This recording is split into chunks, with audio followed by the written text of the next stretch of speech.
بڑے کیس کا بڑا فیصلہ آ گیا، ڈپٹی اسپیکر کی رولنگ کالعدم قرار دے دی گئی، حمزہ شہباز وزیر اعلیٰ پنجاب نہیں رہے، عوام کو جیت مبارک، وزیر اعلیٰ پنجاب چودھری پرویز الہی۔ مافیا کے مقابلے میں مینڈیٹ کی جیت ہوئی، عوام کی جیت ہوئی، خود مختاری اور خودداری کی جیت ہوئی۔ اسلام آباد سپریم کورٹ نے وزیر اعلیٰ پنجاب کے انتخاب کے حوالے سے ڈپٹی اسپیکر دوست مزاری کی رولنگ کو کالعدم قرار دیتے ہوئے کہا ہے کہ چودھری پرویز الہی کامیاب وزیر اعلیٰ گورنر پنجاب آج رات 11:30 بجے چودھری پرویز الہی سے حلف لیں گے۔ اگر وہ حلف نہیں لیتے تو صدر مملکت ڈاکٹر عارف علوی پرویز الہی سے پنجاب کے وزارت اعلیٰ کا حلف لیں گے۔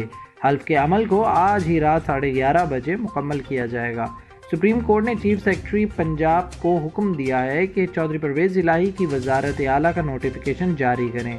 فیصلے میں حمزہ شہباز کے حلف اور ان کی جانب سے کیے جانے والے تمام فیصلوں کو اور تقریروں کو بھی کالعدم قرار دیتے ہوئے کہا کہ ڈپٹی اسپیکر کی رولنگ کی کوئی قانونی اور آئینی حیثیت نہیں ہے۔